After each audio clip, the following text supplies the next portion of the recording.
கிறிஸ்துவுக்குள் பிரியமானவர்களே, ஆண்டவரும் இரட்சகருமாகிய இயேசு கிறிஸ்துவின் நாமத்தினாலே இந்த நாளின் சங்கீத தியான நேர நிகழ்ச்சிக்கு உங்களை அன்போடு கூட அழைக்கின்றேன்.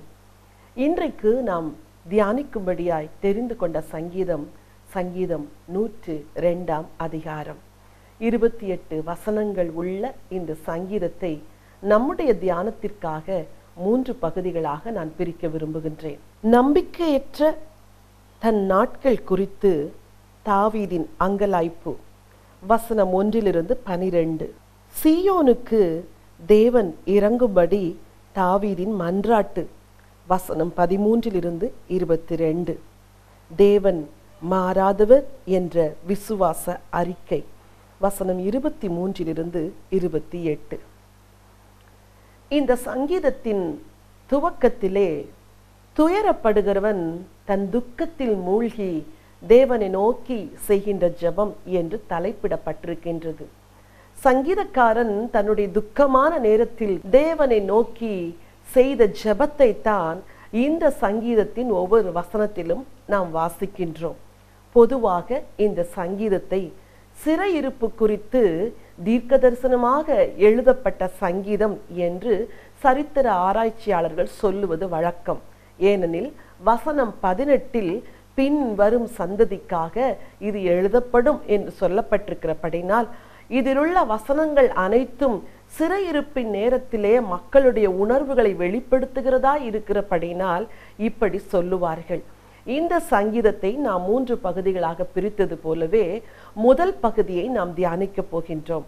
வசனம் 1 நீங்கள் என்னோடு கூட வாசிக்கும்படியாய் அன்பாய் கேட்கின்றேன். கர்த்தாவே, என் விண்ணப்பத்தை கேளும், என் கூப்பிடுதல் உம்மிடத்தில் சேர்வதாக.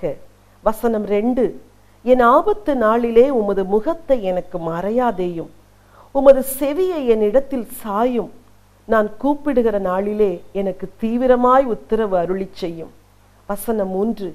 என் நாட்கள் புகையைப் போல் ஒளிந்தது, என் எலும்புகள் ஒரு கொள்ளியைப் போல் எரியுண்டது. வசனம் 4.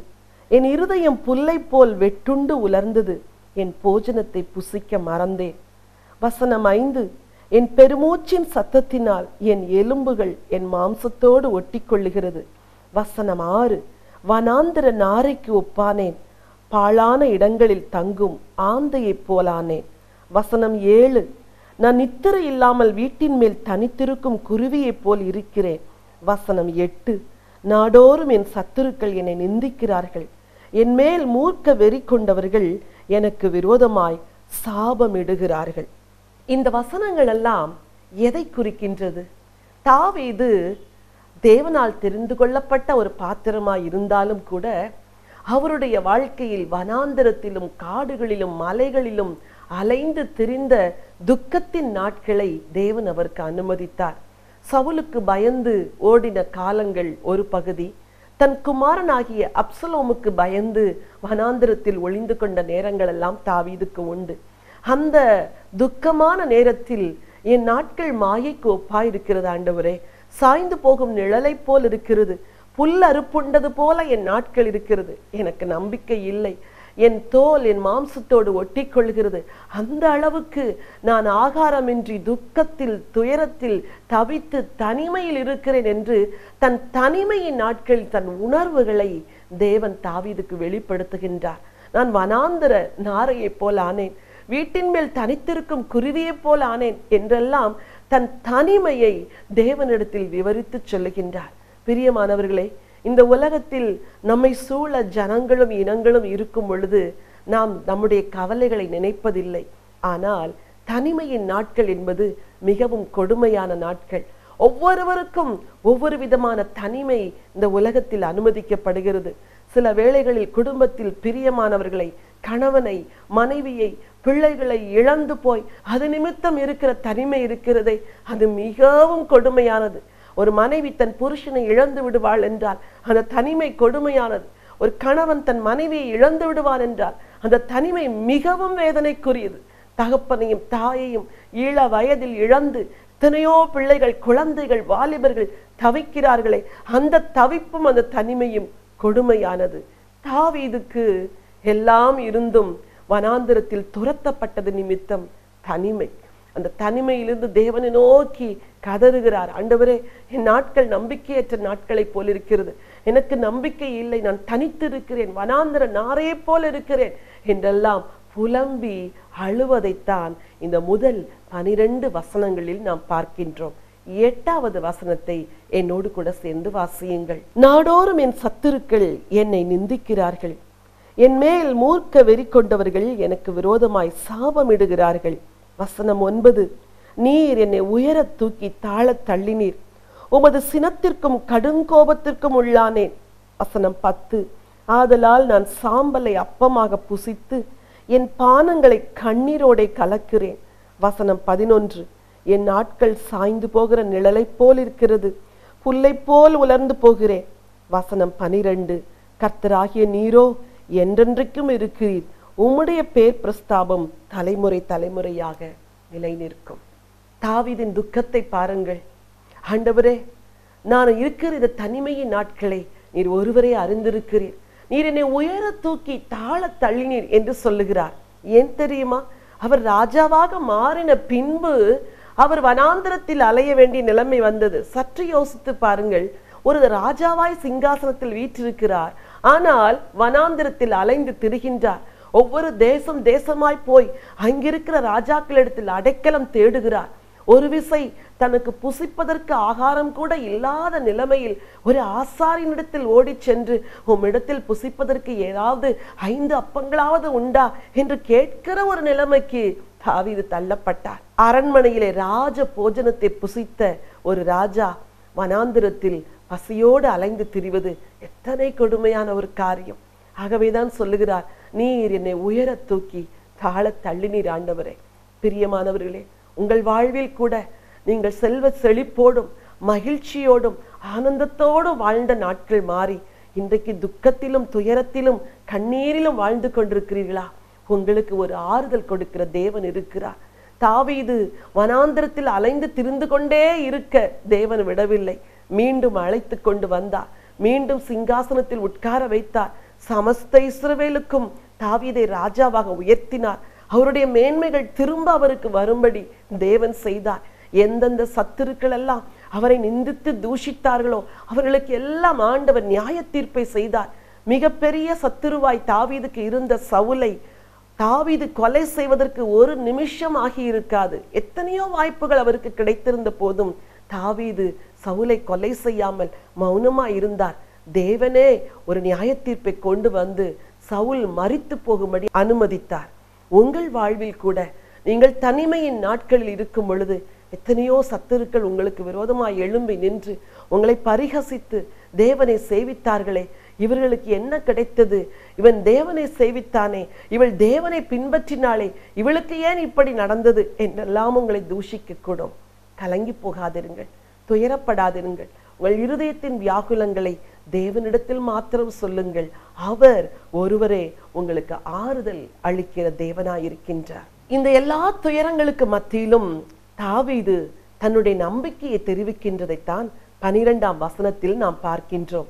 என் நாட்கள் ஒருவேளை புல்லை போல உலர்ந்து போகும், ஆனால் நீர் என்றென்றைக்கும் நிலைத்திருக்கிறவர். 12ஆம் வசனத்தை என்னோடு வாசியுங்கள். கர்த்தராகிய நீரோ என்றென்றைக்கும் இருக்கிறீர், உம்முடைய பேர் பிரஸ்தாபம் தலைமுறை தலைமுறையாக நிற்கும். என்ன ஒரு அருமையான நம்பிக்கையின் அறிக்கை பாருங்கள். என் நாட்கள் நிலையற்றவை, ஆனால் நீரோ என்றென்றைக்கும் நிலைத்திருக்கிறவர். உம்முடைய பேர் பிரஸ்தாபம் தலைமுறை தலைமுறை இருக்கும். என் அன்புக்குரியவர்களே, எந்த இடத்திலெல்லாம் நொறுக்கப்பட்டீர்களோ நெருக்கப்பட்டீர்களோ அந்த சூழ்நிலைகளில் இருந்தெல்லாம் மாறாத ஒரு தேவன் இருக்கிறாரே, நிலைத்திருக்கிற ஒரு ஆண்டவர் இருக்கிறாரே, அவரை நோக்கி பாருங்கள். யோபு என்ற பக்தன் இது போன்ற ஒரு சூழ்நிலை வழியாய் போகும் பொழுது அவர் சொன்ன விசுவாச அறிக்கை என்ன தெரியுமா? என் மீட்பர் உயிரோடு இருக்கின்றார்.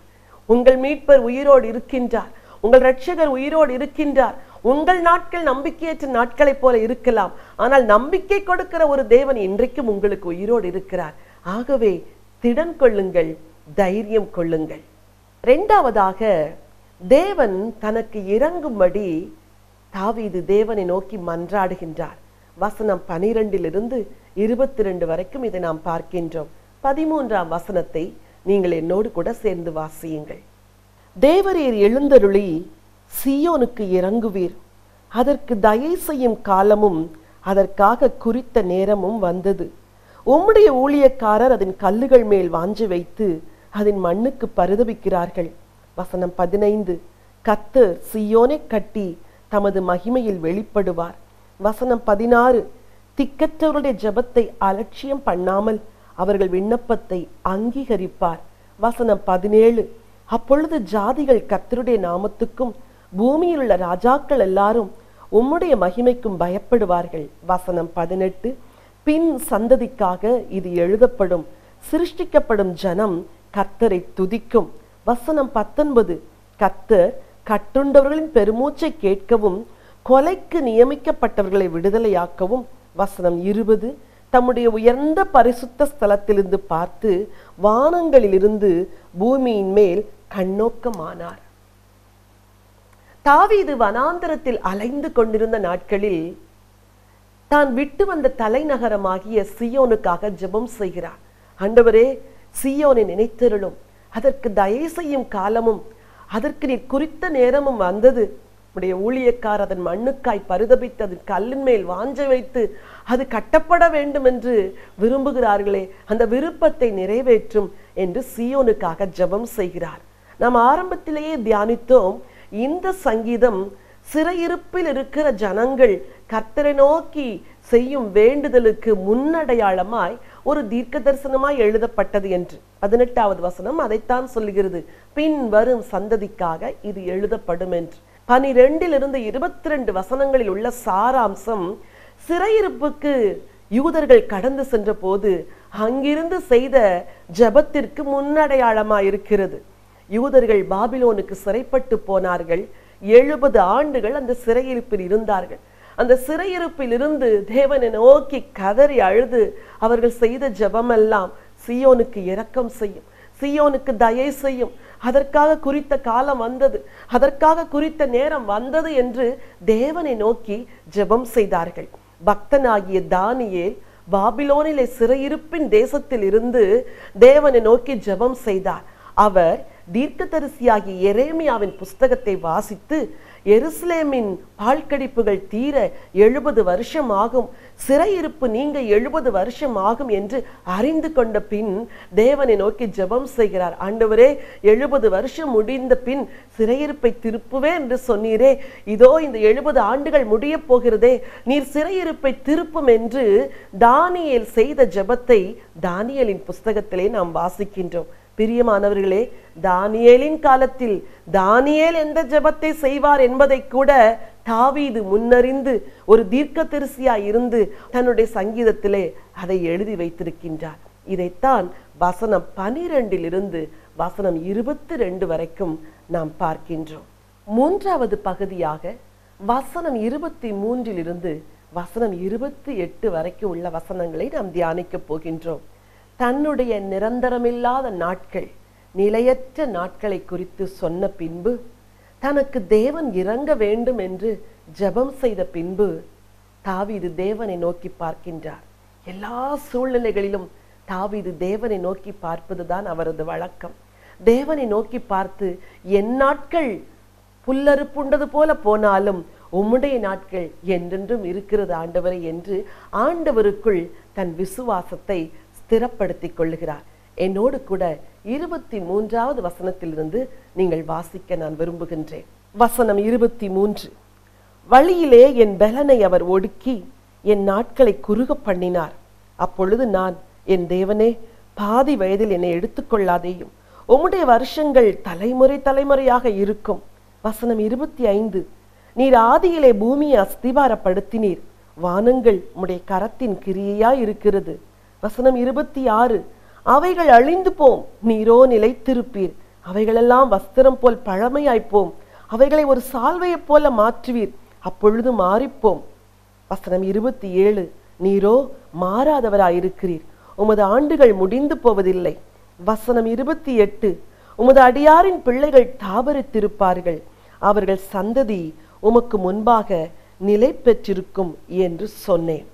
பிரியமானவர்களே, தாவீதின் வாழ்விலே இடைப்பட்ட நாட்களிலே அவருக்கு ஒரு கொடுமையான வியாதி வந்து அந்த வியாதியின் மத்தியில் இருந்து தேவனை நோக்கி அவர் செய்த ஜெபத்தை மற்ற சங்கீதங்களில் நாம் பார்க்கின்றோம்.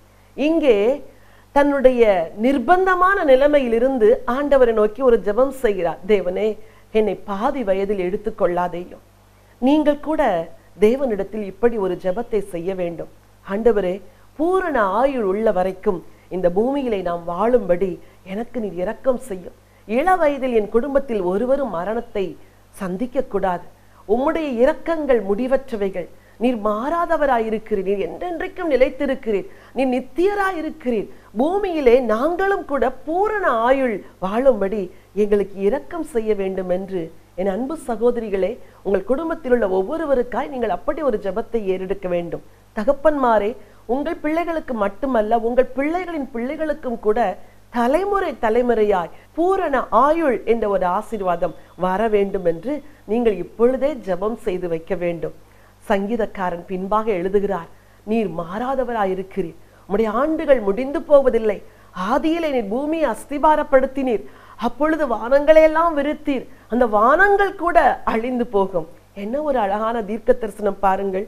பேதுரு தன்னுடைய நிருபத்தில் எழுதும் பொழுது 2 பேதுரு 3ஆம் அதிகாரம் 10ஆம் வசனத்தில் வானங்கள் மடமடவென்று அகன்று போகும், பூமி வெந்து உருகி போகும் என்று அழகாக தீர்க்க தரிசனமாய் எழுதி வைத்திருக்கின்றார். இதை பல 100 ஆண்டுகளுக்கு முன்பே தாவீது தரிசித்து வானங்களெல்லாம் அகன்று போகும், ஆனால் நீர் மாறாதவராய் இருக்கிறீர். உம்முடைய ஆண்டுகள் முடிந்து போகவில்லை.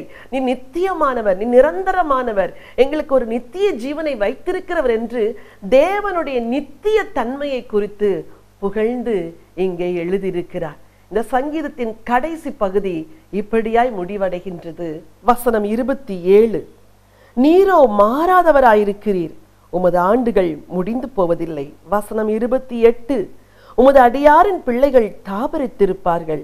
அவர்கள் சந்ததி உமக்கு முன்பாக நிலை பெற்றிருக்கும் என்று சொன்னேன். இந்த வாக்குத்தத்தம் தாவீதுக்கு 2 சாமுவேலின் புத்தகம் 7ஆம் அதிகாரத்தில் தேவன் கொடுத்த வாக்குத்தத்தம். உன் சந்ததி எனக்கு முன்பாக என்றென்றைக்கும் நிலைத்திருக்கும். இது தாவீதுக்கு மட்டுமல்ல, தாவீதின் குமாரனாகிய இயேசு கிறிஸ்துவை தன் சொந்த இரட்சகராய் ஏற்றுக்கொண்ட ஒவ்வொருவருக்கும் தேவன் கொடுக்கின்ற வாக்குத்தத்தம். உன் சந்ததி என்றென்றைக்கும் நிலைத்திருக்கும். பிரியமானவர்களே, நித்திய ஜீவனுக்குள் பிரவேசிக்கிற ஒரு பாக்கியத்தை தான் மாறாதவராயிருக்கிற இந்த தேவன் தன்னை நம்புகிற தன்னுடைய பிள்ளைகளுக்கு கொடுத்திருக்கிறார். உங்கள் காலங்கள் மாறியிருக்கலாம். நீங்கள் நம்பின மனிதர்கள் மாறியிருக்கலாம். உங்களுக்கு உதவி செய்வேன் என்று சொன்னவர்கள் மனம் மாறியிருக்கலாம். உங்களை மிகவும் நேசிப்பேன் என்று சொன்னவர்கள் கூட மாறியிருக்கலாம். ஆனால் ஒரு மாறாத தேவன் உங்களுக்கு இருக்கின்றார். அவருடைய ஆண்டுகள் முடிந்து போவதில்லை. அவர் அன்பில் மாறாதவர், அவர் கிருபையில் மாறாதவர், இரக்கத்தில் மாறாதவர், உண்மையில் மாறாதவர், வாக்குத்தத்தம் செய்ததில் மாறாதவர், உங்களுக்கு உதவி செய்வதில் அவர் மாறாதவராயிருக்கிறார். அவருடைய பிள்ளைகளாகிய உங்களுக்கு என்றென்றும் நிலைத்திருக்கிற நித்திய வாழ்வை கொடுப்பதற்கும் அவர் மாறாதவராயிருக்கிறார். நீங்கள் துயரத்தில் மூழ்கி தேவனை நோக்கி கதறிக்கொண்டிருக்கிறீர்களா? உங்களுக்கு ஒரு நம்பிக்கை இருக்கிறது. மாறாத தேவன் உங்களுக்கும் உதவி செய்வார். உங்கள் துக்கத்தை மாற்றுவார், துயரத்தை நீக்குவார். ஜெபம் செய்யலாமா? அன்பின் பரலோக பிதாவே, இரட்சகராகிய இயேசு கிறிஸ்துவின் நாமத்தினாலே இன்றைக்கு இந்த சங்கீதத்தை என்னோடு தியானித்த உம்முடைய பிள்ளைகள் ஒவ்வொருவருக்காக நான் வேண்டுதல் செய்கிறேன். ஆண்டவரே, துயரப்படுகிறவன் தன் துயரத்தில் மூழ்கி கர்த்தரை நோக்கி செய்த விண்ணப்பம் என்று சொல்லி நாங்கள் தியானித்தோமே. இந்த வார்த்தையை கேட்டுக்கொண்டிருக்கிற பிள்ளைகளில் யாரெல்லாம் துயரத்தில் மூழ்கி துக்கத்திலிருந்து உம்மை நோக்கி கதறிக்கொண்டிருக்கிறார்களோ, உம்மாலே உண்டாகிற ஆறுதல் அவர்களுக்கு வரட்டும் என்று சொல்லி நான் ஜெபம் செய்கிறேன். அப்பா, ஒரு தாவீது வனாந்திரத்திலே அலைந்து திரிந்து தனிமையில் துக்கத்தோடு வனாந்திர நாரையைப் போல அலறிக்கொண்டிருந்த நாட்கள் இருந்த போதிலும் அந்த சூழ்நிலைமைகளை எல்லாம் மாற்றி மீண்டும் அவருக்கு தயை செய்து சீயோனிலே ராஜாவாய் வந்து அமர்ந்திருக்கும்படி அனுக்கிரகம் செய்தீரே. உம்முடைய பிள்ளைகளுக்கு நீர் அப்படி தயை செய்ய வேண்டும் என்று சொல்லி நான் ஜெபம் செய்கிறேன். குடும்பத்திலே மரணத்தின் நிமித்தம், பிரிவு நிமித்தம், ஆண்டவரே, பல காரணங்களை நிமித்தம் தனிமையை அனுபவித்துக் கொண்டிருக்கிறவர்களுக்காய், தனிமையிலே வாழுகிறவர்களுக்காய், முதிர் வயதிலே தன்னை கவனிக்க ஒருவருமின்றி தனிமையில் வாழுகிற அந்த பெற்றோருக்காக, அந்த தாய்க்காக, அந்த தகப்பனுக்காக நான் ஜெபம் செய்கிறேன். ஆண்டவரே, உம்முடைய வலதுகரம் உம்முடைய பிள்ளைகளை தொடுவதாக. இன்றைக்கு நீர் அவர்களை ஆறுதல் படுத்தும்படியா ஜெபிக்கின்றேன். நீர் மாறாதவராய் இருக்கிறீர் என்று சொல்லி நாங்கள் வாசித்தோமே. மாறாத உம்முடைய அன்பு உம்முடைய பிள்ளைகளை இன்றைக்கு ஆற்றி தேற்றும்படியா ஜெபிக்கிறேன். அப்பா, விசேஷமா இள வயதிலேயே தன் தகப்பனையோ தாயையோ இழந்து, ஆண்டவரே என்னை கவனிக்க ஒருவரும் இல்லை, என்னை விசாரிக்க ஒருவரும் இல்லை, நான் தனிமையில் இருக்கிறேன், அனாதையா இருக்கிறேன் என்று சொல்லி கதறிக்கொண்டிருக்கிற அந்த பிள்ளைகளுக்காய் நான் ஜெபம் செய்கிறேன். விசாரிக்க ஒரு தேவன் இருக்கிறீர் என்ற ஒரு நம்பிக்கை இந்த பிள்ளைகளுக்கு கொடுப்பீராக. நீ தனிமையில் இல்லை என்று சொல்லி அவர்கள் செவிகளிலே நீ பேசும்படியா நான் ஜெபம் செய்கிறேன். அப்பா, உமக்கு ஸ்தோத்திரம். நீ பயப்படாதே, நான் உன்னோடு கூட இருக்கிறேன், திகையாதே, நான் உன் தேவன், நான் உன்னை விட்டு விலகுவதும் இல்லை, உன்னை கைவிடுவதும் இல்லை என்று சொன்னீரே. இந்த பிள்ளைகளை நீர் விலகாதபடி, இவர்களை விட்டு விலகாதபடி, இவர்களை கைவிடாதபடி காத்துக்கொள்வீராக. தகப்பனும் தாயும் என்னை கைவிட்டாலும் கர்த்தர் என்னை சேர்த்துக் கொள்ளுவார் என்ற நம்பிக்கையே இன்றைக்கு என் வசனத்தை கேட்ட அந்த இளம் பிள்ளைகளுக்கு நீர் தருவீராக. இவர்களுக்கு நீரே தகப்பனாய் தாயாய் இருந்து எதிர்காலத்தை ஆசீர்வதிக்கும்படியா நான் ஜெபம் செய்கிறேன். ஆண்டவரே, அதற்கு தயை செய்யும் காலம், அதற்காக நீர் குறித்த நேரமும் வந்தது என்று வாசித்தோமே. நெடுநாட்களாக உம்மிடத்திலிருந்து ஒரு நன்மைக்காய் இந்த பிள்ளைகள் ஏங்கி நிற்கிறார்களே, இன்றைக்கு இவர்களுக்கு நீர் தயை செய்வீராக. அடைக்கப்பட்ட வாசல்கள் இன்றைக்கு உம்முடைய பிள்ளைகளுக்கு திறக்கப்படுவதாக. அவர்களுக்காக நீ தயை செய்யும் காலம் வந்தது என்று சொல்லி உம்முடைய அடியாள் விசுவாசத்தோடு உம்மிடத்தில் அறிக்கை செய்கிறேன். அந்த தயை இவர்கள் குடும்பத்துக்கு கடந்து வருவதாக, நல்ல வேலை வருவதாக, வாழ்க்கை துணையை கொண்டு வருவீராக, கடன்கள் எல்லாம் மாறுவதாக, வியாதி முற்றிலும் நீங்குவதாக, குடும்பத்தில் இருக்கிற பிரிவினைகள் மாறி சந்தோஷம் சமாதானம் உண்டாகட்டும் என்று சொல்லி நான் ஜெபம் செய்கிறேன். அப்பா, நன்மைக்காய் ஏங்குகிறார்களே, ஒரு பிள்ளைக்காய் ஏங்குகிறார்களே, தயை செய்யும் காலம் வந்தது என்று சொன்ன நம்முடைய வசனத்தின்படியாக நீர் அவர்களுக்கு தயை செய்ய வேண்டும் என்று சொல்லி நான் ஜெபம் செய்கிறேன். கர்த்தர் அப்படி செய்ய போகிறதற்காய் கோடான கோடி ஸ்தோத்திரம். எல்லாவற்றுக்கும் மேலாய் மாறாத கர்த்தர், என்றென்றைக்கும் நிலைத்திருக்கிற தேவன், உம்முடைய பிள்ளைகளுக்கும் நித்திய ஜீவனான அந்த நிரந்தர வாழ்வின் ஆசீர்வாதத்தை தர வேண்டும் என்று சொல்லி வேண்டிக் கொள்கிறேன். இன்றைக்கு அந்த நித்திய ஜீவனை கேட்கிறவர்களுக்கு இலவசமாய் இந்த கிருபையை தருவீராக. நீர் அப்படி செய்து அவர்கள் கண்ணீரை துடைத்து, துயரத்தை மாற்றி, தனிமை உணர்வை நீக்கி தைரியப்படுத்துகிறதற்காய் உமக்கு கோடி ஸ்தோத்திரம். இரட்சகரும் அருமை மீட்பருமா இயேசு கிறிஸ்துவின் நாமத்தில் வேண்டிக் கொள்கிறேன், ஜீவனுள்ள நல்ல பிதாவே, ஆமேன், ஆமேன். பிரியமானவர்களே, இந்த சங்கீதம் நிச்சயமாகவே உங்களுக்கு ஆசீர்வாதமாய் இருந்திருக்கும் என்று கர்த்தருக்குள் நம்புகின்றேன். தைரியம் கொள்ளுங்கள். God bless you. இயேசுவின் இயக்கம் என்ற ஊழியம் இயேசுவின் அன்பையும் இயேசுவின் வார்த்தையையும் பூமியின் கடைசி மனிதனுக்கும் கொண்டு செல்ல வேண்டும் என்ற தரிசனத்தோடு ஸ்தாபிக்கப்பட்டதாகும்.